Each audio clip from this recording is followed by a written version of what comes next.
బ్రహ్మార్పణం బ్రహ్మవిః బ్రహ్మాగ్నౌ బ్రహ్మణాహుతం బ్రహ్మైవ తేన గంతవ్యం బ్రహ్మకర్మ సమాధినా. కోమాలో ఉన్న వాళ్ళకి ఎలాగైతే చుట్టూరా ఉన్నటువంటి జగత్తు మనస్సు పనిచేయకపోవడం వల్ల తెలియకుండా అయిపోతుందో అలాగా ఇతనికి చుట్టూరా ఉన్నటువంటి జగత్తు గుర్తించబడలేదు. ఎందుకంటే జ్ఞానేంద్రియాలు పనిచేయటం లేదు. జ్ఞానేంద్రియాలు పనిచేయలేదు కాబట్టి జగత్తు ఉన్నా లేనట్లే. శరీరం అంతా జడం, మనస్సు వ్యాపిస్తేనే శరీరం పనిచేస్తుంది. కాబట్టి శరీరంలోని ఏ భాగం కూడా పనిచేయటం లేదు. అంటే ఇంద్రియములు, కర్మేంద్రియములు, జ్ఞానేంద్రియములు ఇవన్నీ పని చేయకపోతే శరీరం జడం అయిపోయింది. శరీరం తాలూకా స్పృహ కూడా తెలియదు. కాలికి ముళ్ళు గుచ్చుకుంది, మనకు ఎలా తెలిసింది? మనస్సు అక్కడ దాకా వ్యాపించి ఉంది. శరీరంలో సమస్తమైనటువంటి అణువుల దగ్గరికి టోటల్గా మనస్సు వ్యాపించి ఉంటుంది. కాబట్టే ఒక విషయం గుర్తుపెట్టుకోండి, శరీరంలో గుర్తింపు శక్తి కలిగి ఉన్నది అంతఃకరణ ఒకటే. గుర్తించేది మనస్సు. ఆ మనస్సు శరీరం అంతా వ్యాపించి ఉంటేనే ఆ కాలికి ముళ్ళు గుచ్చుకుంటే తెలుస్తుంది. ఆ మనస్సు వ్యాపించకుండా డిస్కనెక్ట్ చేస్తారన్నమాట లోకల్ ఎనస్థీషియా అంటే. అప్పుడు ఏమైంది? అక్కడ కోసీసినా మనకు తెలియదు. శరీరం అంతటికీ ఎనస్థీషియా ఇచ్చారనుకోండి, శరీరం జడం అయిపోయింది. అంటే అక్కడ ఏమిటి జడమైంది? మనస్సు. మనస్సు జడమైంది. శరీరం ఎప్పుడూ జడమే, అసలు అది పనిచేయదు. మనస్సు జడమైంది. ఆ మనస్సు శరీరం అంతటికీ వ్యాపించలేదు. కాబట్టి ఆ కాలు కోసినా మనకి స్పృహ లేదు. ఇప్పుడు ఈ శరీరానికి ఏమవ్వాలి? అంతఃకరణ బాహ్యంలో లేదు, బహిర్ముఖమై లేదు, శరీరంతో కనెక్ట్ అయ్యి లేదు, సూక్ష్మ శరీరంతో కనెక్ట్ అవ్వలేదు, ఇంద్రియ శక్తులతోటి కనెక్ట్ అవ్వలేదు, స్థూల శరీరంతో కనెక్ట్ అవ్వలేదు. కాబట్టి శరీరము కూడా జడమే. శరీర స్పృహ కూడా లేదు. ఆ ఏరియాలో కూడా ఇక్కడ మొత్తం తెలిసేది అంతా బ్రహ్మమే గుర్తించబడుతోంది. శరీర స్పృహ లేదు, జగత్తు స్పృహ లేదు. ఇంకా బాహ్య జగత్తు స్పృహ లేదు, అభ్యంతర జగత్తు స్పృహ ఉన్నదా అని ఒక పాయింట్ ఉంది. అభ్యంతర జగత్తు అంటే ఆంతరంగిక జగత్తు. అంటే ఏమిటి? ఆఫీసుకి మనం వెళితే అది బాహ్యంలో ఆఫీసు. మనం ఇక్కడే కూర్చుని మన మనస్సు ఆఫీసు కార్యక్రమాలు చేస్తూ ఉంటే అది మానసిక ప్రపంచం. మనస్సుతో సినిమా చూసి వచ్చేసాం, మనసుతో స్వీట్స్ తినేసాం, మనసుతోటి యాత్రకి వెళ్ళి వచ్చేసాం, మనసుతోటి అన్ని కార్యక్రమాలు చేసేస్తూ ఉంటాం, లోపల ఆలోచనలు చేసేస్తూ ఉంటాం, కార్యక్రమాలు చేస్తూ ఉంటాం, అన్నీ అనుభవించినట్టుగా ఫీల్ అవుతూ ఉంటాం, ఎవరైనా నిందించవలసి ఉంటే లోపల నిందిస్తూ ఉంటాం. అంటే మానసిక ప్రపంచం వర్క్ చేస్తున్నది. మానసిక ప్రపంచం యొక్క స్పృహ ఉన్నది. ఇప్పుడు ఇక్కడ అది మాత్రం ఉంటుందా? మనస్సు ఆలోచనలు చేయటం లేదు కదా, వృత్తిరహితమై కూర్చుంది కదా బ్రహ్మము దగ్గర. కాబట్టి మానసిక ప్రపంచం కూడా లేదు, బుద్ధి నిర్ణయములు చేయటం లేదు, చిత్తము చెలించటం లేదు. అంటే లోపల ప్రపంచము లేదు, అంటే ఆలోచన ప్రపంచము లేదు, బాహ్య ప్రపంచ స్పృహ లేదు, శారీరక స్పృహ లేదు. ఇతగాడికి మిగిలింది ఏమిటి? అసలు పనిచేస్తుందల్లా ఒక్క అహంవృత్తి ఒక్కటే పనిచేస్తున్నది, ఇంకేమీ పనిచేయటం లేదు. అహంవృత్తి ఏం పనిచేస్తున్నది? సర్వవ్యాపక చైతన్యము నేను అనే పనిచేస్తున్నది. కాబట్టి ఇక్కడ ఏ స్పృహ మిగలాలి? సర్వవ్యాపక చైతన్యము నేను అనే స్పృహ మిగులుతుంది. ఇక్కడ గమనించండి, సమాధి అంటే నేటి ప్రపంచంలో చాలామందికి ఉన్నటువంటి ఒక భావన ఏమిటంటే లోపల జడం అయిపోవడమే సమాధి. శరీరం జడం అయిపోతే సమాధిలోకి వెళ్ళిపోయినట్టే. అనేక మంది తాలూకా సమాధి స్థితిని నేను గమనించాను, వారితో మాట్లాడాను, వారు నాకు మాట్లాడి వాళ్ళ యొక్క సమాధి స్థితిని ఎక్స్ప్లెయిన్ చేసి చెప్పారు. వారు పొందేది ఏమిటి? సమాధి స్థితి అన్నారు. ఏమిటది? జడం అయిపోతున్నారు. జడం అవడం అంటే అంతఃకరణ జడం అయిపోయింది వాళ్ళకి. ఇప్పుడు ఇది అంతఃకరణ జడం అయినట్టా కానట్టా? అంతఃకరణ 4 భాగాల్లో 3 భాగాలు పనిచేయలేదు, కానీ ఒక భాగం పనిచేస్తున్నది.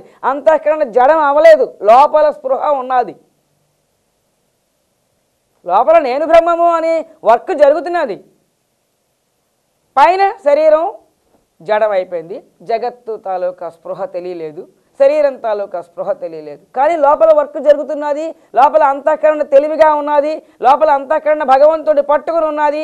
నేను సర్వవ్యాపక చైతన్యము, నేను సర్వవ్యాపక బ్రహ్మ చైతన్యము అనే స్పృహలో ఉన్నది. ఇది సమాధి అంటే.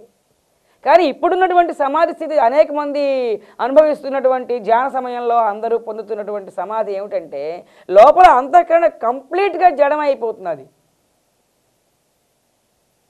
అంతఃకరణ కంప్లీట్ జడం, వాళ్ళకి ఏమీ తెలియట్లేదు. అక్కడ నువ్వు భగవంతుని పట్టుకున్నావా, పట్టుకోలేదు.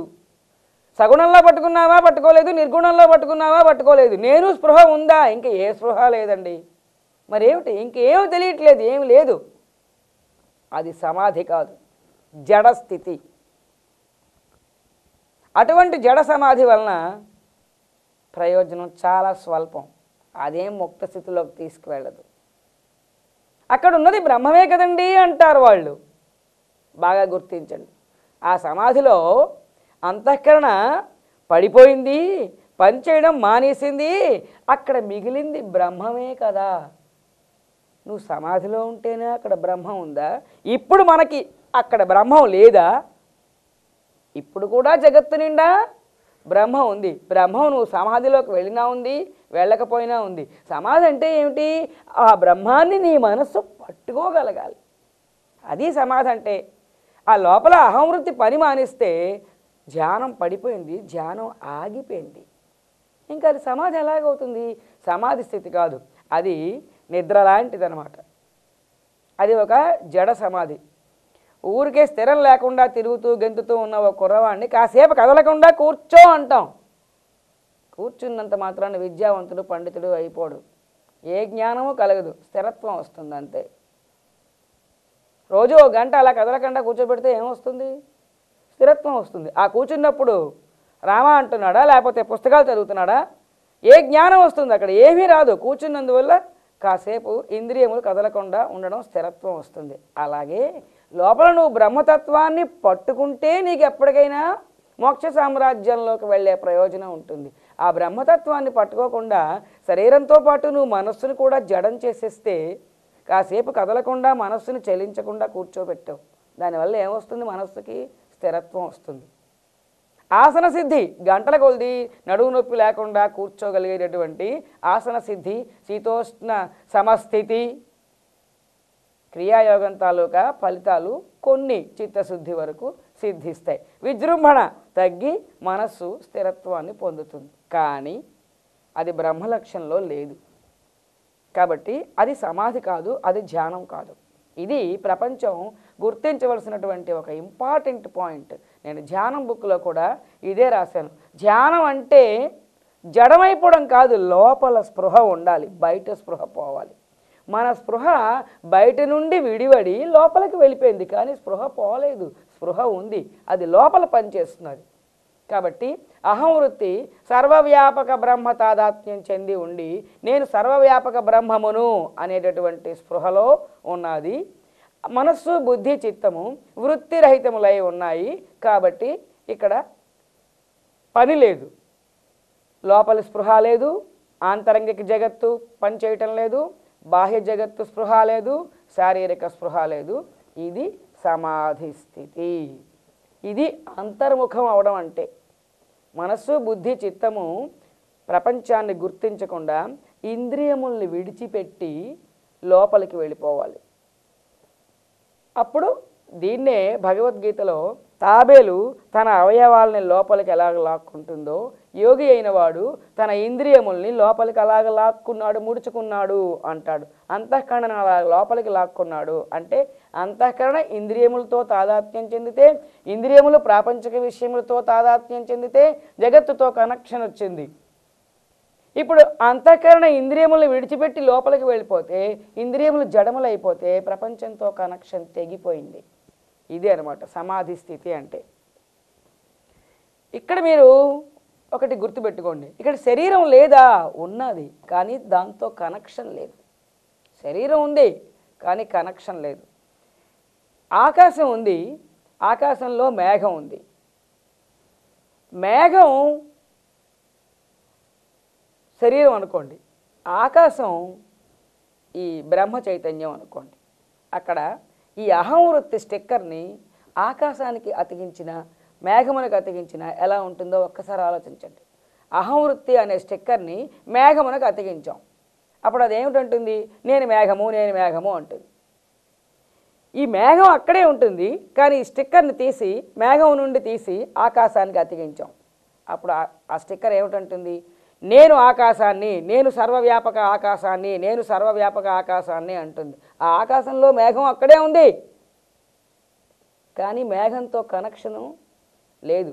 నేను ఆకాశము అనే సెన్స్ పనిచేస్తున్నది, మేఘం ఇక్కడే ఉంది. ఈ శరీరం ఇలాగే ఉంటుంది, కానీ లోపల సెన్సు దీంతో కనెక్షన్ పోయింది. ఆ బ్రహ్మము నేను. ఈ జ్ఞాని బ్రహ్మం అయిపోయాడు. అయిపోయి నేను బ్రహ్మము అనే స్పృహలో ఉన్నాడు. ఎంతకాలం ఉంటాడు ఈ సమాధి స్థితిలో? ఒక గంట ఉండొచ్చు, ఓ పూట ఉండొచ్చు, 2 రోజులు ఉండొచ్చు, 3 రోజులు ఉండొచ్చు. కొంతకాలం ఉన్న తర్వాత మళ్ళీ బహిర్ముఖం అవుతుంది అంతఃకరణ. ఎందుకు బహిర్ముఖం అవుతున్నది? అసలు అంతఃకరణ నశించిపోలేదు, వేరే విధానంలో పనిచేస్తున్నది. కానీ అంతఃకరణ టోటల్గా నశించిపోలేదు, కాబట్టి మళ్ళీ మేల్కొంటుంది. ఇతరులు మేల్కొల్పినా వారికి తెలివి వస్తుంది, లేదా వారంతట వారికైనా వారికి తెలివి వస్తుంది. పదార్థాభావన అన్న పేరు ఎందుకు వచ్చిందో ఇక్కడ మనం పరిశీలించాలి. పదార్థము అంటే ఏమిటి? మ్యాటరు, ఎనర్జీ రెండు ఉన్నాయి సృష్టిలో. మ్యాటర్ అంటే అనాత్మ, మాయతో తయారైన మెటీరియల్ అంతా అనాత్మ. శరీరం అంతా పదార్థమే, జగత్తంతా పదార్థమే, అనాత్మతో మాయతో తయారైంది ఇదంతాను. బ్రహ్మ చైతన్యం అంటే ఎనర్జీ.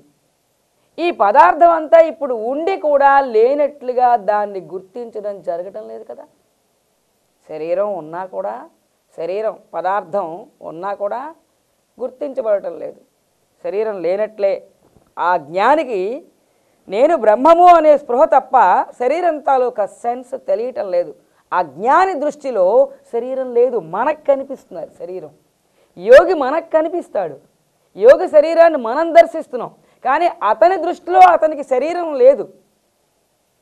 నేను చైతన్యాన్ని, చైతన్యం స్పృహే ఉంది కానీ శరీరం స్పృహ లేదు. అతనికి శరీరం లేకుండా అయిపోయింది, జగత్తు కూడా లేకుండా అయిపోయింది, ఓన్లీ చైతన్యమే ఉన్నది. అంటే ఏమిటి లేకుండా అయిపోయింది? పదార్థం లేకుండా అయిపోయింది. అభావం అంటే లేదు. ఏమిటి అభావం? పదార్థం అంతా అభావం అయిపోయింది. ఏ పదార్థం? అనాత్మ పదార్థం, మాయ పదార్థం. అంటే ఏది? జగత్తు, శరీరం, ఇదంతా లేకుండా అయిపోయింది. పదార్థం అంతా లేకుండా అయిపోయింది కాబట్టి, పదార్థం అంతా అభావం అయిపోయింది కాబట్టి పదార్థాభావన ఈ స్థితి పేరు అందుకొచ్చింది. ఇప్పుడు మరలా తెలివి వస్తుంది అన్నాం. తెలివి వచ్చినప్పుడు మరలా ఏం జరుగుతుంది అనే విషయం పరిశీలించాలి. ఈ మనస్సు, బుద్ధి, చిత్తము మళ్ళీ ఇక్కడికి వచ్చేస్తాయి. ఇవి మళ్ళీ బహిర్ముఖమై పనిచేస్తాయి. ఇవి ఎప్పుడైతే ఇక్కడికి వచ్చేసాయో, ఆ బ్రహ్మ చైతన్యాన్ని వదిలేసాయో, మరలా సూక్ష్మ శరీరం ఇంద్రియ శక్తులతో అంతఃకరణ కనెక్ట్ అయింది. ఆ ఇంద్రియ శక్తులు స్థూల శరీరంలో ఉన్నటువంటి కన్ను, ముక్కు, చెవి, కర్మేంద్రియాలు, జ్ఞానేంద్రియాలతో కనెక్ట్ అయ్యాయి. అయితే కన్ను చూడడం మొదలుపెట్టింది, చెవి వినడం మొదలుపెట్టింది. అప్పుడు ఈ ప్రపంచం అంతా కూడా మళ్ళీ కనిపిస్తుంది, వినిపిస్తుంది. ఇదంతా కూడా ఇప్పుడు మనం ఎలా గ్రహిస్తున్నామో అలాగా తెలియడం మొదలుపెట్టింది. అంటే తెలివి వచ్చింది, అంటే అంతఃకరణ బహిర్ముఖమైంది అన్నాం. అహంవృత్తి మాత్రం అక్కడే ఉంటుంది. ఇతనికి తెలివి వచ్చినా అది పెర్మనెంట్గా ఒకసారి దేహాన్ని విడిచిపెట్టి అతుక్కుంది కదా, అది మళ్ళీ వచ్చిదు, అది అక్కడే ఉంటుంది. అహంవృత్తి మాత్రం నేను సర్వవ్యాపక చైతన్యమును అనే సెన్స్తో ఉంటుంది. మనస్సు, బుద్ధి, చిత్తము బహిర్ముఖమై శరీర స్పృహ వచ్చింది, జగత్తు స్పృహ వచ్చింది. మీరు ఏమైనా ప్రశ్నిస్తే ఆయన మాట్లాడతారు, లేకపోతే ఏదో కాలకృత్యాలు తీర్చుకుంటారు, ఆహారం తీసుకుంటారు, ఒకసారి విహారంకి వెళ్తారు, సంచరిస్తారు, అన్నీ చేస్తారు. మళ్ళీ ఎప్పుడో అవసరం వచ్చినప్పుడు మళ్ళీ సమాధిలోకి వెళ్ళిపోతుంటారు. సమాధిలోకి వెళ్తూ ఉంటారు, సమాధిలోంచి బయటకు వస్తూ ఉంటారు. బయటకు వచ్చినప్పుడు స్థితి ఇది. అయితే ఇక్కడ మనస్సు, బుద్ధి, చిత్తము బయటికి వచ్చినా బ్రహ్మభావం పొందినటువంటి, దాన్ని శాస్త్రంలో ఎలా చెప్పాలంటే బ్రహ్మాకార వృత్తి పొందినటువంటి జగత్తు లక్షణంలోనే ఉన్నాయి. జగత్తు ఇప్పుడు ఏ రూపంలో ఉంది? అతనికి జగత్తుగా కనబడదు. ఇంకా ఇంకా ఎన్నటికీ కనబడదు. జగత్తు బ్రహ్మాకారం పొందిపోయింది, అంతా బ్రహ్మమే. మొత్తం పంచదార, గడ్డ పంచదార బొమ్మల్లా కనిపిస్తోంది, మిగిలిందంతా సూక్ష్మ పంచదార, కానీ మొత్తం అంతా పంచదార అనే భావన మాత్రం స్థిరపడిపోయింది. కాబట్టి బ్రహ్మాకార వృత్తి పొందినటువంటి జగత్తు పట్ల అతని మనస్సు, బుద్ధి, చిత్తము బహిర్ముఖమై ఉన్నాయి, అంటే బ్రహ్మ లక్షణంలోనే ఉన్నాయి. ఈ విధంగా ఇతనికి సమాధిలో నుంచి తెలివి వస్తూ ఉంటుంది. తెలివి వచ్చినప్పుడు అంతఃకరణ బహిర్ముఖం అవుతుంది. మళ్ళీ సమాధిలోకి వెళ్ళిపోతే మళ్ళీ మనస్సు, బుద్ధి, చిత్తము మళ్ళీ బ్రహ్మతాదాత్మ్యంలోకి వెళ్ళిపోయి వృత్తిరహితములై ఉండిపోతాయి. అప్పుడు మళ్ళీ శరీర స్పృహ, జగత్తు స్పృహ పోతుంది, సమాధిలోకి వెళ్ళిపోతూ ఉంటాడు. ఇలాగ సమాధిలోకి వెళ్తూ ఉండడం, కొంతకాలం ఉండిన తర్వాత మళ్ళీ సమాధిలో నుండి బహిర్ముఖం అవుతూ ఉండడం, ఇలా జరుగుతూ ఉంటుంది అనేక సార్లు. అటువంటి స్థితిని పదార్థాభావన అని 6వ భూమిక కింద నిర్ణయించారు. ఈ స్థితిలో ఉన్నటువంటి జ్ఞానిని బ్రహ్మ విద్వరీయుడు అని అన్నాం. బ్రహ్మవిదుడు, బ్రహ్మ విద్వరుడు 5వ భూమిక. బ్రహ్మ విద్వరీయుడు సమాధిలోకి వెళ్ళి వస్తూ ఉండేవాడు. ఇక 7వ భూమిక అంటే ఏమిటో పరిశీలిద్దాం. అంతఃకరణ అంతర్ముఖమై ఉన్నది. యోగి సమాధిలో ఉన్నాడు. ఇలా ఉండగా 1 ఫైన్ మినిట్లో, ఏ క్షణంలో అయితే భగవంతుడు ఇతనికి ముక్తి ఇస్తున్నాను అని అనుకున్నాడో ఆ క్షణంలో ఈ టోటల్ అంతఃకరణ నశించిపోయింది. మనస్సు, బుద్ధి, చిత్తము 3 బ్రహ్మములో లయమైపోయాయి. అహంవృత్తి కూడా లయమైపోయింది. ఇక్కడ ఏం మిగిలింది? బ్రహ్మమే మిగిలింది. ఇక అంతఃకరణ తిరిగి రాదు. ఎందుకు తిరిగి రాదు? ఎన్నటికీ తిరిగి రాదు. ఇంత క్రితం అక్కడికి వెళ్ళినప్పుడు, అక్కడ ఉన్నప్పుడు అహంవృత్తి పనిచేస్తూనే ఉండేది ఎల్లప్పుడూ. మనస్సు, బుద్ధి, చిత్తం వృత్తిరహితములై ఉన్నాయి కానీ నశించలేదు. కాబట్టి తిరిగి వచ్చాయి. పని మానేసి కూర్చున్నాయి కాబట్టి తిరిగి రావడానికి అవకాశం ఉంది. ఇప్పుడు ఇంకా పోస్ట్ లేదు, అవన్నీ రిజైన్ చేసిపోయాయి, మొత్తం అవన్నీ నశించిపోయాయి. అంతఃకరణ శాశ్వతంగా బ్రహ్మములో లయమైపోయింది. అంతఃకరణ శాశ్వతంగా బ్రహ్మములో లయమైపోయి నశించిపోయింది. ఇప్పుడు నశించిపోయింది కాబట్టి ఇక తిరిగి తెలివి రావడం అనేది ఉండదు. ఇప్పుడు ఏమిటి మిగిలింది? శరీరంతో ఇంకా ఎన్నటికీ కనెక్షన్ రాదు. శరీర స్పృహ రావాలంటే ఆ మనస్సు మళ్ళీ బహిర్ముఖం అయితేనే శారీరక స్పృహ వస్తుంది. శారీరక స్పృహ ఇంకా రాదు ఎన్నటికీ. మీకు భయం వేస్తుంది, ఇదేమిటి, ఇది మరణమా అని. కాదు, మాట్లాడతాను. ఇక్కడ బ్రహ్మమే మిగిలి ఉంది, శరీరం మిగిలి ఉంది. శరీరానికి బ్రహ్మానికి కనెక్షన్ లేదు. మిక్సీ ఉంది, దాంట్లో కరెంట్ ఉంది, దాంట్లో బ్లేడ్ ఉంది, కానీ మోటారు తీసేసాం, పూర్తిగా తొలగించేసాం. ఇంకా ఎన్నటికీ కరెంట్ కనెక్షన్ దానికి రావడం, బ్లేడ్ తిరగడం అనేది మరి ఉండదు. ఎందుకంటే మోటార్ని తీసేసాం పూర్తిగా, మోటార్ లేదు. యంత్రం లాంటి బ్లేడు ఈ శరీరం, అది ఉన్నది. కరెంటు లాంటి చైతన్యం అది ఉన్నది. మోటార్ లాంటి అంతఃకరణ లేదు ఇప్పుడు. కాబట్టి ఇంకెన్నటికీ ఆ చైతన్యం తాలూకా సప్లై ఈ శరీరానికి రావడం, శరీరం పనిచేయడం జరగదు. 5లో శరీరం సంచరిస్తున్నా, ఎందుకంటే మనస్సు, బుద్ధి, చిత్తము బహిర్ముఖమై ఉన్నాయి కాబట్టి శరీరం సంచరిస్తున్నా ఆ అహంవృత్తి మాత్రం సర్వవ్యాపక చైతన్యానికి అతుక్కుని నేను బ్రహ్మము అనే స్పృహలో ఉన్నది. 6లో సమాధిలోకి వెళ్ళినప్పుడు మనస్సు, బుద్ధి, చిత్తము జడమైపోయినా, శరీర స్పృహ పోయినా అంతఃకరణ తాలూకా అహంవృత్తి మిగిలి ఉంది కాబట్టి నేను బ్రహ్మము అనే స్పృహ మిగిలి ఉంది. ఇప్పుడు నేను బ్రహ్మము అనే స్పృహ కూడా పోయింది. అది మనం గమనించాలి. ముక్తి అంటే మనోలయము, మనోనాశనము అంటారు. ఇది మనోనాశనం. మనోనాశనం ఎక్కడ జరుగుతుంది? కేవలము అంతఃకరణ మనస్సు బ్రహ్మములో మాత్రమే, బ్రహ్మములో ములిగినప్పుడే నశిస్తుంది కానీ లేకపోతే ఈ అంతఃకరణకి ఈ అనంత విశ్వంలో నశింపు కార్యక్రమం ఎక్కడా లేదు. ఒక్కొక్క వస్తువు నశించడానికి ఒక విరుగుడు పదార్థం ఉంటుంది. అంతఃకరణ ఎలా నశిస్తుంది అంటే అది ఎప్పుడు బ్రహ్మములో మునిగితే అప్పుడు అది నశించిపోతుంది. ఇప్పుడు బ్రహ్మములో మునిగింది, అంతఃకరణ నశించిపోయింది. ఇక్కడ మేఘం ఉంది, ఆకాశం ఉంది. అహంవృత్తి స్టిక్కరు మేఘానికి ఉంటే నేను మేఘము అనే సెన్స్ పనిచేయాలి. అహంవృత్తి స్టిక్కరు ఆకాశానికి ఉంటే నేను ఆకాశము అనే సెన్స్ పనిచేయాలి. అసలు ఆ స్టిక్కర్ పోయింది. ఇప్పుడు మేఘం మేఘంలాగా ఉంటుంది, ఆకాశం ఆకాశంలాగా ఉంటుంది. రెండింటికి కనెక్షన్ ఇచ్చేటటువంటి స్టిక్కర్ మరి లేదు ఇంకా.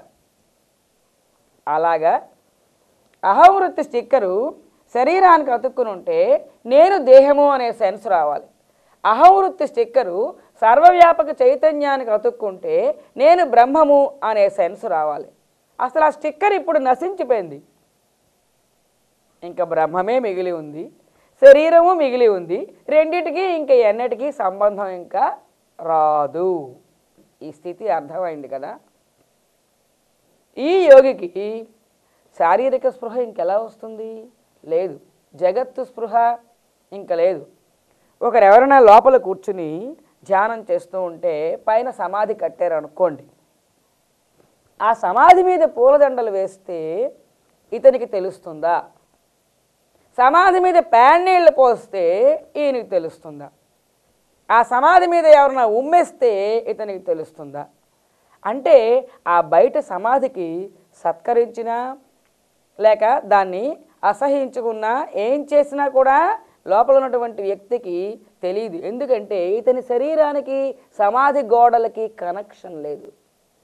అలాగా ఇతని శరీరానికి ఆ బ్రహ్మమునకు కనెక్షన్ లేదు.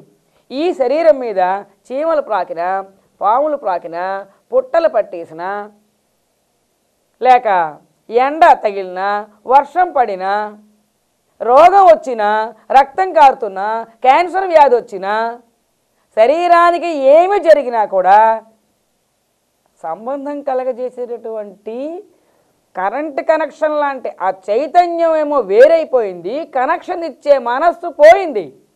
కాబట్టి శరీరానికి బ్రహ్మ చైతన్యానికి ఇంకా కనెక్షన్ లేదు. ఈ శరీరానికి ఏమి జరిగినా ఇక సంబంధం లేదు. ఈ శరీరం అలాగ కట్టెలాగా మిగిలిపోయింది. ఇది 7వ భూమిక తురీయము. ఫస్ట్ లెసన్ బ్రహ్మము గుర్తు తెచ్చుకోండి. బ్రహ్మం ఉంది, బ్రహ్మంకి కొన్ని లక్షణాలు ఉన్నాయి. సర్వవ్యాపకత్వం ఉంది, అది పుట్టదు, అది నశించదు అని చెప్పి బ్రహ్మానికి 20 లక్షణాలు నేర్చుకున్నాం. ఆ బ్రహ్మములో ఆ 20 లక్షణాల్లో నేను బ్రహ్మము అనే స్పృహ ఉంటుందా ఆ బ్రహ్మానికి? ఉండదు. బ్రహ్మమే ఉంది. బ్రహ్మానికి నేను బ్రహ్మము అనే స్పృహ ఉంటుందా? ఉండదు. మనకున్నది నేను శరీరము, నేను సుబ్బారావు, నేను సూర్యకాంతం అనే భావన మనకున్నది. కానీ అనంత చైతన్యముకి, పరబ్రహ్మ తత్వానికి నేను బ్రహ్మము అనే భావన ఉండదు కదా. బ్రహ్మమే మిగిలి ఉంటుంది. ఇప్పుడు ఇక్కడ అదే జరిగింది. నేను బ్రహ్మము అనే స్పృహ 5లో ఉంది, 6లో ఉంది, 4లో కూడా ఉంది. కానీ ఇప్పుడు 7వ భూమికలో ఆ నేను అనే సెన్స్ కూడా డ్రాప్ అయిపోయింది. ధ్యానం బుక్లో బొమ్మలు ఉంటాయి, నేను డ్రాప్ అయిపోయింది. ముందు శరీరంలో స్పృహ పోతుంది, తర్వాత నేను సెన్స్ ఒక్కటే మిగులుతుంది. ఇప్పుడు ఆ నేను సెన్స్ కూడా పడిపోయింది, అహంవృత్తి పోయింది, కేవలం బ్రహ్మము మాత్రమే మిగిలి ఉంది. సాధకుడు ఇప్పుడు ఏమయ్యాడు? శరీరాన్ని విడిచిపెట్టి బ్రహ్మం అయిపోయాడు. సాధకుడు అనంత పరబ్రహ్మం అయిపోయాడు. అంతఃకరణ పూర్తిగా నశించింది. ఇక్కడ మీరు కొన్ని విషయాలు గమనించాలి. ఇది ముక్త స్థితి ఎలాగవుతుంది అనే విషయాన్ని మనం పరిశీలిద్దాం. ఇది ముక్త స్థితి ఎందుకు అవుతుంది అని పరిశీలిస్తే దీంట్లో అసలు బంధాలు అనేవి ఏమిటండి? కారణ శరీరం, కర్మఫలాలు, వాసనలు, ఇవే బంధాలు, భూత సూక్ష్మాలు. దీంట్లో కారణ శరీరం పూర్తిగా నశించింది. మొట్టమొదట బ్రహ్మ చైతన్యం ఉంది, దాని చుట్టూరా తమోగుణం ఉంది, రజోగుణం ఉంది, సత్వగుణం ఉంది. లోపల సత్వగుణం, పైది రజోగుణం, ఇంకా పైది తమోగుణం. 4వ భూమికలో శరీరంతో స్టిక్కర్ ఎప్పుడైతే వదిలేసిందో ఆ ఆవరణ ధర్మం నేను శరీరము అనే విపరీత భావాన్ని కలగజేసే గుణం పోయింది. ఈ తమోగుణం 4వ భూమికలో చెరిగిపోతుంది. 5వ భూమికలో మానసిక ప్రారంధాల అనుభవం పూర్తయిపోయాక రజోగుణం కూడా చెరిగిపోయింది. కానీ 6వ భూమికలో నేను స్పృహ ఉన్నది, నేను సత్వగుణం, నేను జ్ఞానిని అనే భావంతో బంధిస్తున్నది అని అక్కడ చెప్పుకున్నాం. నేను జ్ఞానిని, నేను సుఖిస్తున్నాను అనే భావంతో సత్వగుణం బంధం కలగజేస్తున్నది అని. 6వ భూమికలో సమాధిలో ఉన్నప్పుడు సత్వగుణం లేయర్ మాత్రం మిగిలి ఉన్నది కాబట్టే అహం వృత్తి స్టిక్కర్ నేను బ్రహ్మమును అనే స్పృహ కలిగిస్తున్నది. 6వ భూమిక ఎండింగ్కి వచ్చేసరికి ఈ పొర సత్వగుణం లేయర్ కూడా నశించిపోతే ఇంకా ఈ బ్రహ్మ చైతన్యం అనంత బ్రహ్మ చైతన్యంలో కలిసిపోయింది. అంటే గ్లాసుడు సముద్రపు నీళ్లు 3 పాలిథిన్ కవర్లలో బంధించి ప్యాకెట్ తయారు చేసి మహాసముద్రంలో పడేస్తే మహాసముద్రానికి దానికి పరిచ్ఛేదం ఎక్కడొచ్చింది? ఆ 3 కవర్లే వేరు చేస్తున్నాయి. ఆ 3 కవర్లు ఎప్పుడైతే చిరిగిపోయాయో ఈ గ్లాసుడు నీళ్లు అనంత సముద్రంలో కలిసిపోతే దాని ఉనికిని కోల్పోయి ఇవన్నీ కూడా ఒకటే నీళ్ళు అయిపోయినట్టుగా ఇందులో ఉన్న చైతన్యం అనంత చైతన్యంలో కలిసిపోయింది. కారణ శరీరం లేయర్ పోయింది, కారణ శరీరం వదిలేసింది కాబట్టి అనంత చైతన్యంలో కలిసిపోయింది. ఇదే ముక్త స్థితి. కారణ శరీరం వదిలింది, పూర్తిగా వదిలింది ఎక్కడ? 7వ భూమికలో. ఎందుకంటే 6లో ఇంకా సత్వగుణం పొర మిగిలి ఉంది కాబట్టి ఏది మోక్ష స్థితి అంటే 7వ భూమిక పొందితే కానీ మోక్షం రాదు. ఇంకా వాసనలు, వాసనలు అంటే పూర్వజన్మల నుండి తెచ్చుకున్నటువంటి వాసనలు మనస్సులో అంతఃకరణలో నిక్షిప్తం అయి ఉంటాయి. ఇప్పుడు ఎదురుకుండా చూస్తున్నటువంటి ప్రాపంచిక సుఖాలు, ప్రాపంచిక సంపదల గురించి ఏర్పడిన ఆగామి వాసనలు కూడా అంతఃకరణలో ఉంటాయి. కానీ అంతఃకరణ నశించింది కదా. అసలు అంతఃకరణే లేనిదే ఇంకా అంతఃకరణలో ఉండే వాసనలు ఎక్కడ ఉన్నాయి? కాబట్టి పూర్తిగా వాసనాక్షయం అయిపోయింది. ఇక్కడ 5వ భూమికలోనే వాసనాక్షయం అయిపోయింది. ఎందుకు? ఎప్పుడైతే నీ అహం వృత్తి సర్వవ్యాపక చైతన్యానికి అతుక్కుందో అనంతమైన చైతన్యము నేను అన్నప్పుడే నాకంటే భిన్నమైన వస్తువు అనుభవించడానికి లేదు, ఇదంతా నా శరీరమే అనే భావన ఎప్పుడు కలిగితే అప్పుడే కోరికలు డెడ్ అయిపోతాయి, అప్పుడే వాసనాక్షయం అయింది. కాబట్టి 5లోనే వాసనాక్షయం అయిపోయింది. కారణ శరీరం వదిలేసింది, వాసనలు వదిలేసాయి.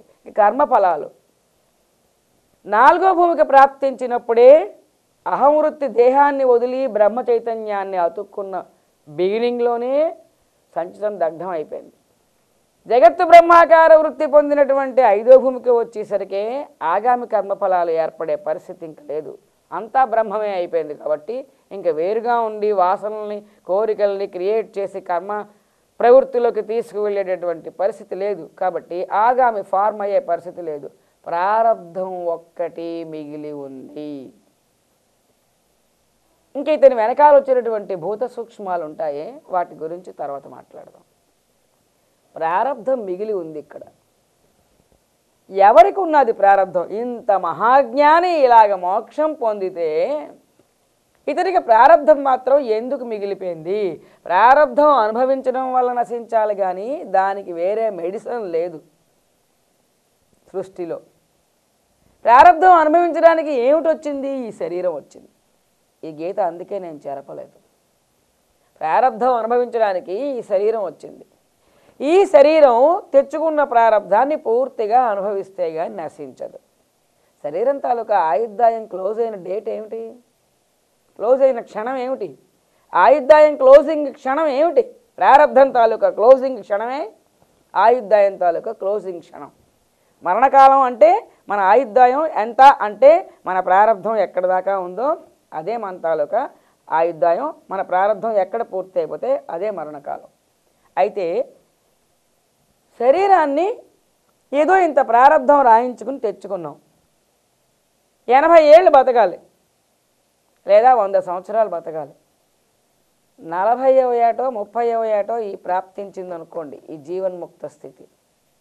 అప్పుడు ఈ శరీరం ఏమవ్వాలి? మిగతా జీవితకాలం అంతా కూడా శరీరం ప్రారంధాన్ని అనుభవించిన తర్వాతే కదా మరణం ప్రాప్తించాలి. అంటే ఇతగాడికి తెలివి లేకుండా ఇటువంటి స్థితిలో కట్టెలాంటి శరీరం అయిపోయి అన్ని సంవత్సరాలు ఉంటాడా? ఉండడు. ఇక్కడ మీకు ఒక విషయం చెప్తే సబ్జెక్ట్లో సులువుగా అవగాహన కలుగుతుంది. ఇతనికి మళ్ళీ తెలివి వస్తుందో రాదా ముందు చెప్పండి అంట. తెలివి వస్తుంది. ఇది మరణం కాదు. సృష్టిలో కొన్ని యుగాల్ని కలిపి కొంత పీరియడ్ని నిర్ణయం ఉంది. దాన్ని ఒక కాలము అన్నారు. ఆ డ్యూరేషన్కి 5 జీవన్ముక్తులు ఇలాంటి వాళ్ళు తయారవుతారు. ఒక కొంతకాలంలో ఒక నిర్ణీత కాలానికి 5 జీవన్ముక్తులు తయారవుతారు. ఆ 5లో 3 ఈ శరీరం ఈ సమాధిలో నుంచి చాలించేస్తారు. ఈ సమాధి స్థితి 21 డేస్ కంటే ఎక్కువ ఉండదు.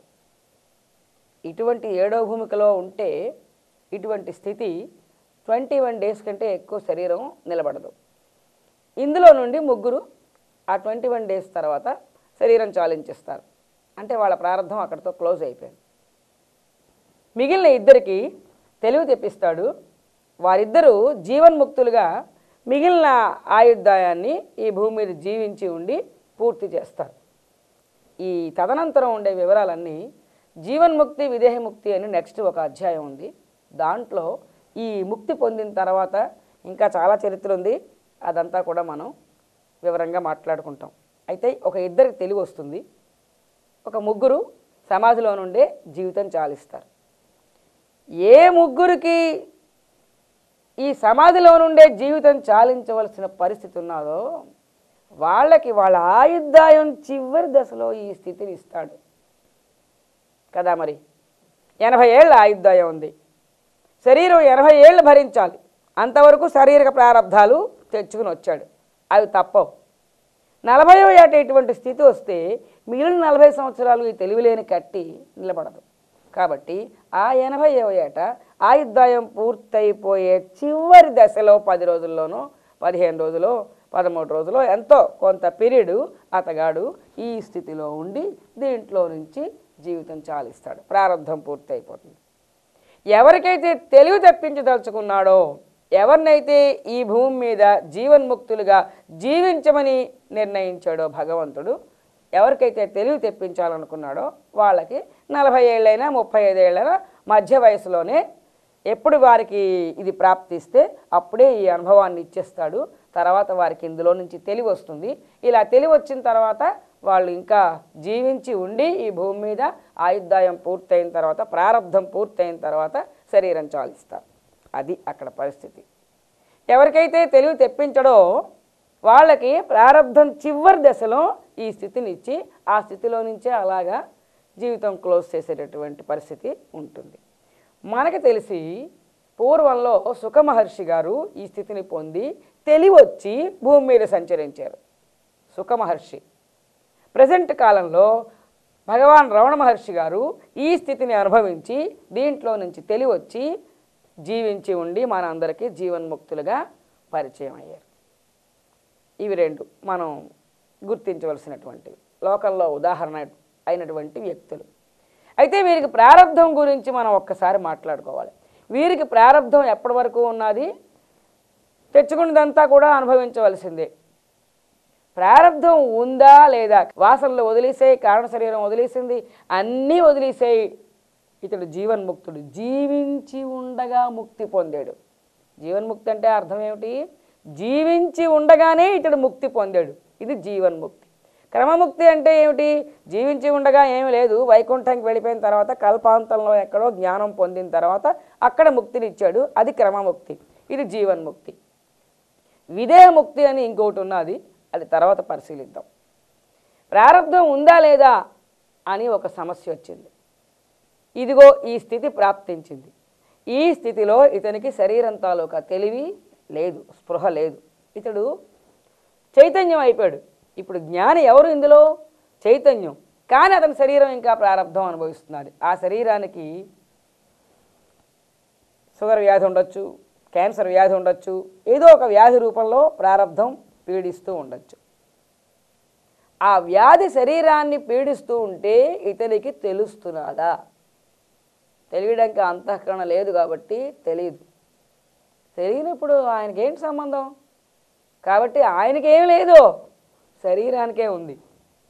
కాబట్టి దీన్ని 3 రకాల వాళ్ళు 3 రకాలుగా వ్యాఖ్యానించారు. శరీరం అనుభవిస్తున్నారు కదా, ఆయన తెలియపోతే మాత్రం ఆయన శరీరానికి ప్రారంధం ఉందా?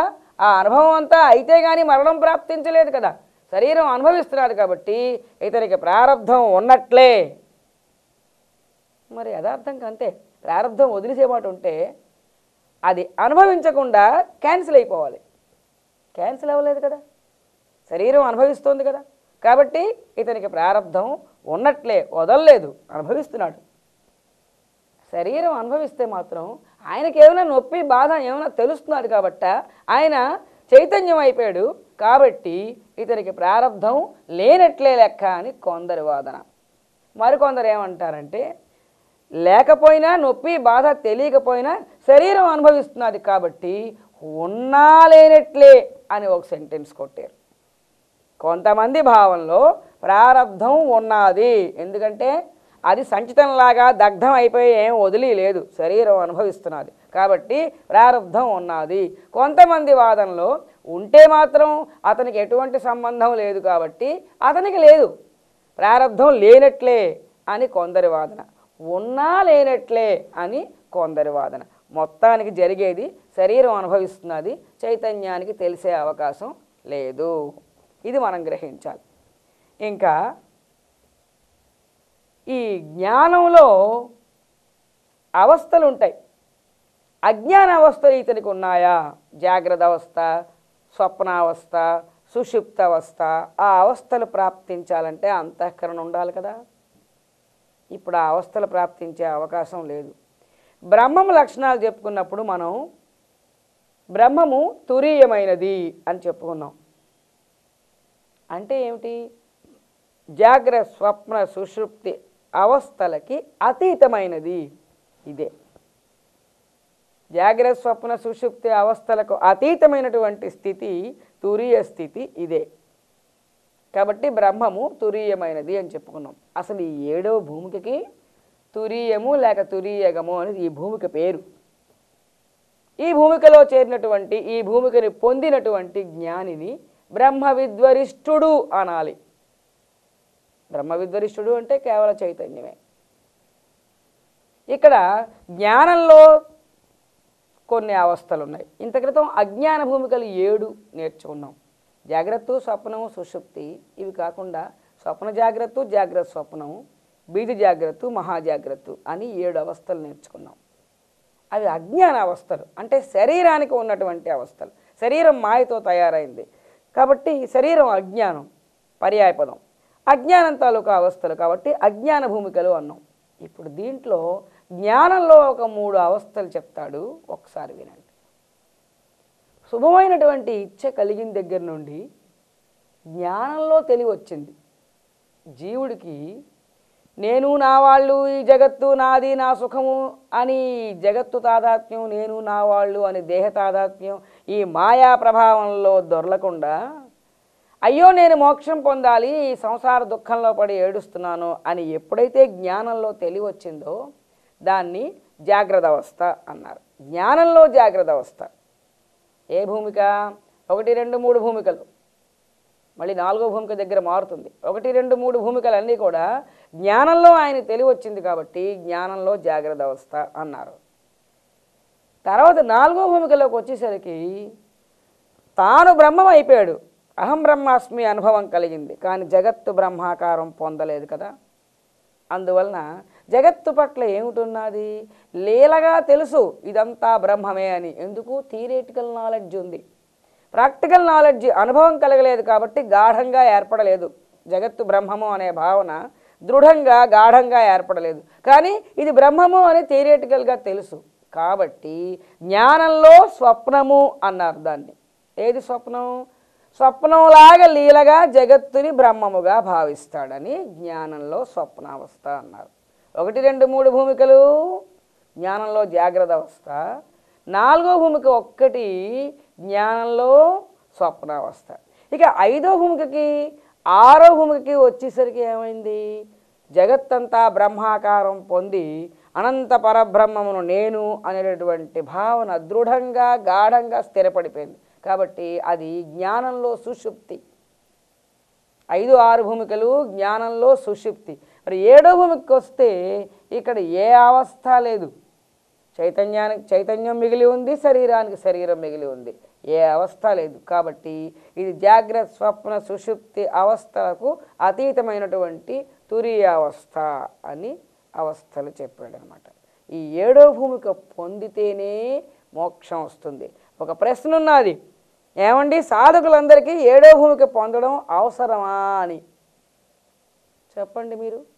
ఏడో భూమిక పొందకపోతే అహం వృత్తి, మనసు బుద్ధి చిత్తము బ్రహ్మములో శాశ్వతంగా లయమైపోయి నశిస్తున్నాయా? నశించవు. అవి మిగిలి ఉంటే ఆరవ భూమిక వరకే నువ్వు చేరుకున్నావు అంటే మోక్షం రాలేదు, అంతే కదా. మోక్షం రావాలంటే అవి నశించాలి, అంతఃకరణ నశించాలి.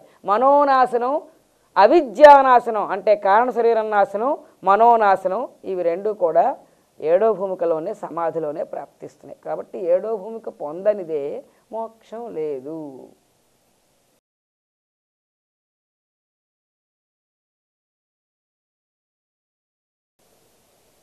ఇంతవరకు మనం జ్ఞాన భూమికలు అనేటటువంటి అంశాన్ని పరిశీలించాం. అంటే శాస్త్రం తెలుసుకున్న దగ్గర నుండి, జ్ఞానం మీద ఇచ్చ కలిగిన దగ్గర నుండి సంపూర్ణ జీవన్ముక్తుడయ్యే వరకు ఉన్నటువంటి స్థాయిలన్నింటినీ వివరంగా పరిశీలించాం. అటువంటి స్థితి పొందాలంటే, బ్రహ్మ విద్వరిష్ఠుని స్థాయి చేరాలంటే, ఆ జ్ఞాన అనుభూత స్థితిని పొందాలంటే, మోక్షం పొందాలంటే జ్ఞాన ఆచరణ చెయ్యాలి, ఆ జ్ఞాన సాధన చెయ్యాలి. ఆ సాధన ఎలా చేయాలి అనే దాన్ని ఇప్పుడు పరిశీలిస్తాం. కర్మయోగ సాధన ఎలా చేయాలో పరిశీలించాం. ఫలాపేక్ష లేకుండా, కర్తృత్వం లేకుండా, సంగము లేకుండా, ఈశ్వరార్పణ భావంతో స్వధర్మనిష్టని, ఆత్మధర్మాన్ని కూడా నిలబెట్టుకుంటూ యోగ సాధన చేయాలి అని కర్మయోగ వివరాలన్నింటినీ కూడా చాలా కూలంకషంగా పరిశీలించాం. అలాగే భక్తి యోగ సాధన కూడా పరిశీలించాం. సామాన్య భక్తి, అనన్య భక్తి, విశిష్ట భక్తి అని భక్త లక్షణముల యొక్క పరిపక్వత రావాలని భక్తి యోగ సాధన అంతా పరిశీలించాం. ఇప్పుడు జ్ఞానయోగ సాధన ఎలా చేయాలి అనేదాన్ని పరిశీలించాలి. ముఖ్యంగా మహావాక్యాలన్నింటినీ ఆచరణలో పెట్టుకోవాలి. నేను బ్రహ్మము అనే భావంతో ఉండాలి. పూర్తిగా వివరంగా పరిశీలిద్దాం. జ్ఞానయోగ సాధన చేయాలంటే అసలు ముందు ఇప్పుడు మీరు నేర్చుకుంటున్నటువంటి ఈ సబ్జెక్ట్ పట్ల అవగాహన ఉండాలి కదా. ఆత్మజ్ఞానం తెలియకుండా జ్ఞానయోగ సాధన ఎట్టి పరిస్థితుల్లోని చేయడం జరగదు. కాబట్టి ఆత్మజ్ఞానాన్ని కూలంకషంగా శ్రద్ధాశక్తులతో ఏదో క్యాజువల్గా కాకుండా అది బాగా అవగాహన కలిగేటట్టుగా, ఎంత అవగాహన అంటే అవగాహనతో ఆ భావన స్థిరపడుతుంది. మీ భావన స్థిరపడే అంత లెవెల్కి శ్రవణ మననాలు ఉండాలన్నమాట. అందువల్ల ఆత్మజ్ఞానాన్ని అనుభవ జ్ఞానం గల గురువు దగ్గర అండర్లైన్ చేసుకోండి ఈ వాక్యాన్ని. ఒక మైసూర్ పాక్ ఉన్నది, తయారు చేయడం పుస్తకంలో రాశారు. అది చదివి నేను చెప్తాను మీకు, మీరు చేయడం నేర్చుకుంటారు, ఇంటికి వెళ్ళి చేస్తారు. కానీ అది అయితే సుత్తిపెట్టి కొట్టాలి, లేకపోతే గ్లాసులో వేసుకుని తాగాలి.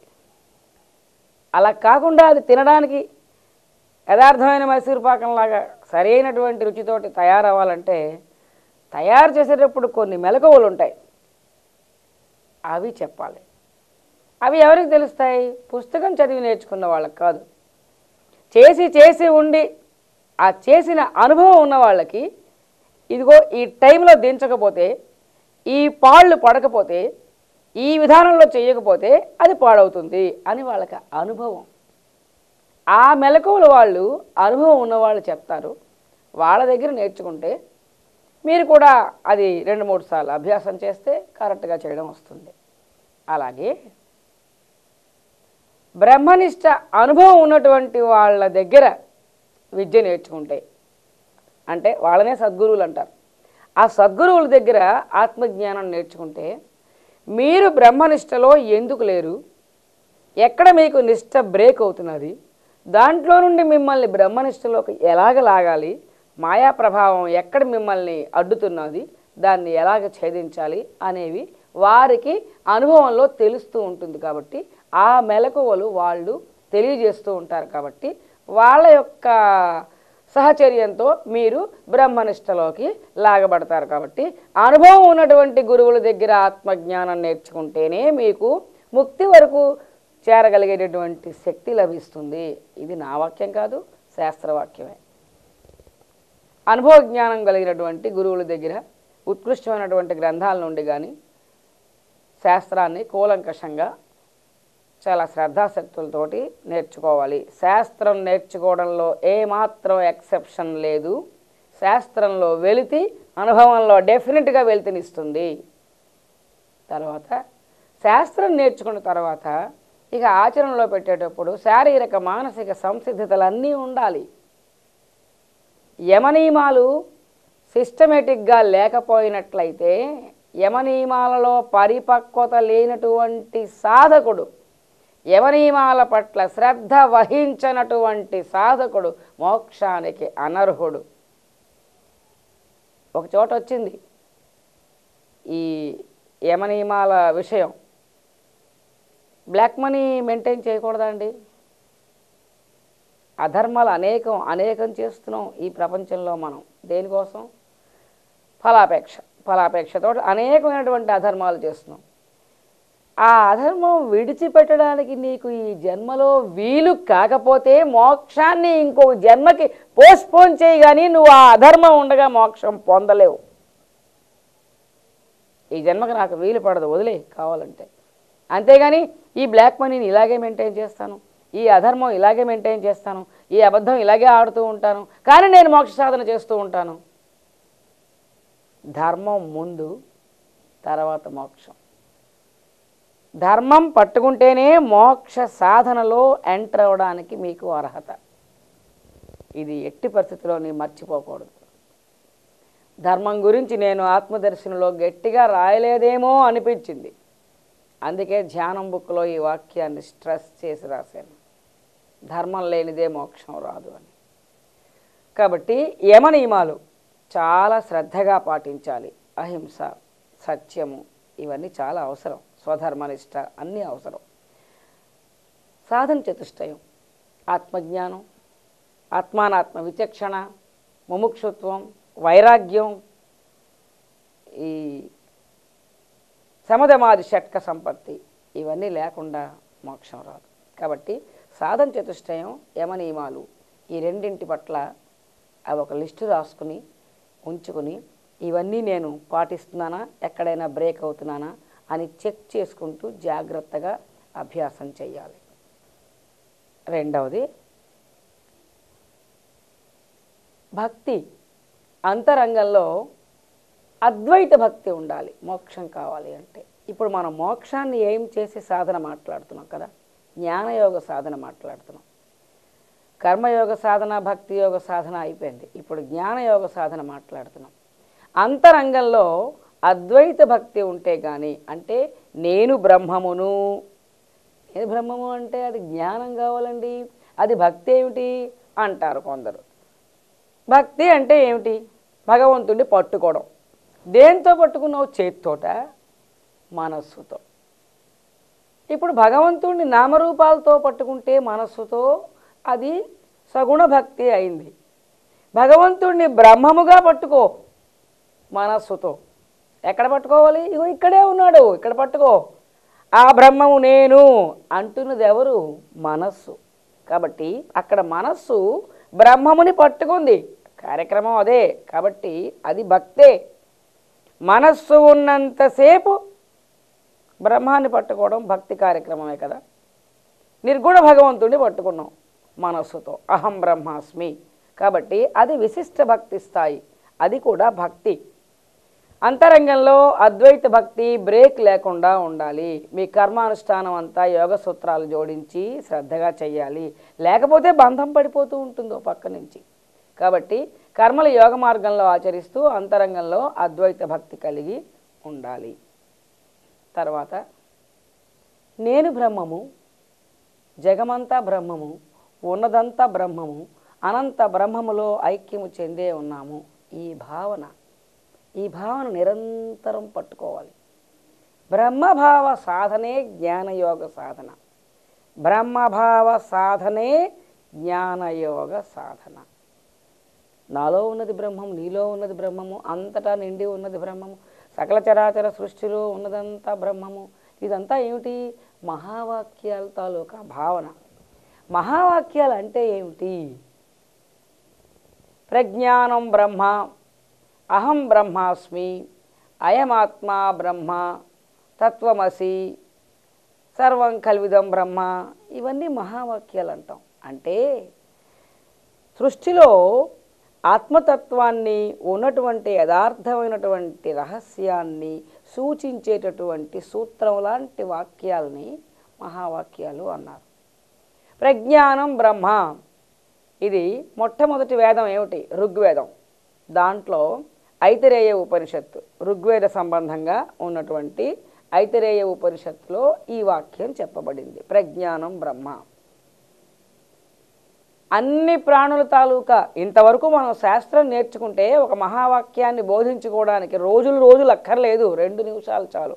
ఎందుకంటే మన శాస్త్రం పూర్వం అంత పటిష్టంగా చర్చించుకుని వచ్చాం. అన్ని ప్రాణుల తాలూకా దేహములు మాయతో తయారయ్యాయి. ఇవన్నీ జడములు.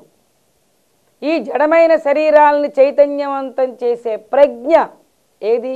లోపల ఉన్నటువంటి బ్రహ్మము. ఎక్కడుంది? అన్ని ప్రాణుల్లోని ఉన్నది ఈ ప్రజ్ఞ. ఆ లోపల ఉన్న చైతన్యాన్నే ప్రజ్ఞ అన్నాం. తెలుసుకునేది అదే.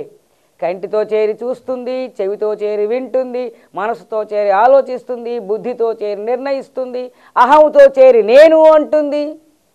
అసలు ఈ శరీరం చేత టోటల్ పని చేయించేది, ఈ జగత్తులో సమస్తాన్ని గ్రహించేది, తెలుసుకునేది అన్నీ అదే. ఆ చైతన్యం లేకపోతే, ఆ ప్రజ్ఞ లేకపోతే ఈ శరీరములు, ఈ ప్రాణులన్నీ కూడా జడములు. ఆ ప్రజ్ఞ ఏదైతే ఉందో అది దేవతల్లో ఉన్నది, వృక్షాల్లో ఉన్నది, జంతువుల్లో ఉన్నది, పక్షుల్లో ఉన్నది, కీటకముల్లో ఉన్నది.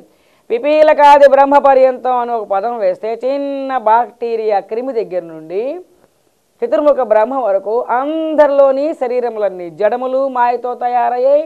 లోపల ఈ ప్రజ్ఞ ఉన్నది. ఆ ప్రజ్ఞ ఏమిటి? అదే బ్రహ్మము. అది ఆ మహావాక్యానికి అర్థం. అన్ని శరీరాల్లో ఉన్న ఆ ప్రజ్ఞ ఏదైతే ఉందో అదే ఆ బ్రహ్మము. ప్రజ్ఞానం బ్రహ్మ. ఇది మనం దృష్టిలో పెట్టుకోవాలి. పాయింట్ అది. అన్ని శరీరాల్లో ఉన్న ఆ ప్రజ్ఞ బ్రహ్మము అనే విషయం మనకి నిరంతరం దృష్టిలో ఉండాలి. ఇంకా రెండవది అహం బ్రహ్మాస్మి. ఇది రెండవ వేదం ఏమిటి? ఋగ్వేదం తర్వాత యజుర్వేదం. యజుర్వేదం సంబంధంగా బృహదారణ్యక ఉపనిషత్తు నుంచి తీశారు ఈ వాక్యాన్ని. అహం బ్రహ్మాస్మి. అహం అంటే నేను, బ్రహ్మ నేనే ఆ బ్రహ్మనే, అస్మి అయి ఉన్నాను, అయం బ్రహ్మన్. అది అహం బ్రహ్మాస్మి. ఏమిటి? ఏది అహం? ఏది నేను? ఎవరా నేను? శరీరం కాదు నేను, లోపల ఉన్నటువంటి చైతన్యాన్ని నేను. ఇప్పుడు ఇందాల ఏదైతే ప్రజ్ఞ అని చెప్పుకున్నామో నాలో ఉన్న ఆ ప్రజ్ఞ ఉన్నది కదా, ఆ బ్రహ్మము అదే నేను. అంటే నేను ఆ లోపల ఉన్న ఆ బ్రహ్మ చైతన్యాన్నే నేను, ఆ కూటస్థ చైతన్యం, ఆ ప్రత్యేగాత్మనే నేను అని అహం బ్రహ్మాస్మి అని ఇదొక మహావాక్యం. నిరంతరం లోపల ఉన్నటువంటి బ్రహ్మమును నేను, శరీరము నేను కాదు, శరీరము నేను ధరించిన వస్త్రము లాంటిది, లోపల ఉన్నటువంటి బ్రహ్మమును నేను, ఆ బ్రహ్మ చైతన్యాన్ని నేను అనే స్పృహలో నిరంతరం ఉండాలి. మూడవ వాక్యం తత్వమసి. అంటే ఇది మూడవ వేదం. ఋగ్వేదం, యజుర్వేదం, సామవేదం. సామవేదం సంబంధంగా చాందోగ్య ఉపనిషత్తు, సామవేదం సంబంధించినటువంటి చాందోగ్య ఉపనిషత్తు నుండి ఈ వాక్యం తీయబడింది. ఏమిటి? తత్వమసి. తత్ అది. ఏది? అది అంటే ఎప్పుడు కూడా బ్రహ్మము, ఇది అంటే ఎప్పుడు కూడా జగత్తు. ఈ 2 మాటలు గుర్తుపెట్టుకోండి. తత్ అంటే అది, త్వం అంటే నీవు, అసి అంటే అయి ఉన్నావు. నువ్వు అదే అయి ఉన్నావు. ఏది? బ్రహ్మము. నువ్వంటే ఇక్కడ ఎలాగైతే నేను బ్రహ్మం అన్నామో, నీవు బ్రహ్మము అన్నప్పుడు కూడా ఆ శరీరాన్ని తీసుకోకూడదు, శరీరం లోపల ఉన్నటువంటి ఆ చైతన్యాన్ని తీసుకోవాలి. నీవు బ్రహ్మమువు, నేను బ్రహ్మమును. ఇది ఒక ఆయన నా దగ్గరికి వచ్చి ఒక మాట అడిగారు ఈ మధ్యకాలంలోనే. నాకు ఎప్పుడు కూడా మహావాక్యాలు కూడా తప్పు, అవి కూడా చెల్లవు, అవి కూడా కొట్టేయాలి, అవి తప్పు అనే సెన్స్ కలుగుతుంది ఏంటండి ఎప్పుడూను అని అడిగారు. చాలా గ్రేట్ వాక్యం. మహావాక్యం తప్పు అంటే అర్థం ఏమిటి? అహం బ్రహ్మాస్మి తత్వమసి. బ్రహ్మమే ఉందనుకోండి, అక్కడ ఈ వాక్యం అంటుందా బ్రహ్మము? అనదు. నేను బ్రహ్మము అన్న స్పృహ బ్రహ్మములో లేదు. అది జగత్తులోకి వస్తేనే ఆ వాక్యం తాలూకా అవసరం పడుతుంది. మీకు అర్థమైందనుకుంటాను. జగత్తులోకి వస్తే మాట్లాడేవాడు వినేవాడు ఇద్దరున్నప్పుడు, శాస్త్రం చర్చిస్తున్నప్పుడు, అంటే గురువు శిష్యుడు ఇద్దరుంటే నేను బ్రహ్మం నాయన నువ్వు కూడా బ్రహ్మమే అని మాట్లాడే సందర్భంలో అహం బ్రహ్మాస్మి తత్వమసి అనే భావాలు అవసరం అవుతున్నాయి, అనే సెంటెన్స్లు అవసరం అవుతున్నాయి. యాక్చువల్ బ్రహ్మీ స్థితిలో బ్రహ్మమే ఉంటుంది. ఈ వాక్యం ఉచ్చరించడం కూడా తప్పే. అంచేది ఇది తప్పు అనిపించిందంటే అక్కడ మహావాక్యం తప్పేమిటి? వేదం తప్పంటావు, నువ్వు మాట్లాడిన తప్పు, నీకు శాస్త్రం తెలీదు. అది గాడు మాట్లాడవలసింది. ఆయన అనుభూత స్థితిలో ఉన్నప్పుడు, ఏ అనుభూత స్థితి? సమాధి స్థితిలోకి మనస్సు అడ్జస్ట్ అయినప్పుడు అక్కడ తత్వమసి ఈ వాక్యాలన్నీ కూడా అనవసరం అనిపిస్తుంది అనమాట. ఆ వాక్యం దోషం అనిపిస్తుంది అనమాట. అది అక్కడ భావం. ఆ వాక్యాలు దోషం అనిపిస్తున్నాయంటే ఉచ్చారణ కూడా అక్కరలేనటువంటి నేను నీవు అనే భేదం వస్తున్నది కదా. అక్కడ బ్రహ్మంలో నేను నీవు ఎక్కడున్నాయి? ఉన్నది ఒక్కటే ఉంది, అదే బ్రహ్మము. నేను అని చెప్పవలసిన అవసరం కూడా దానికి లేదు.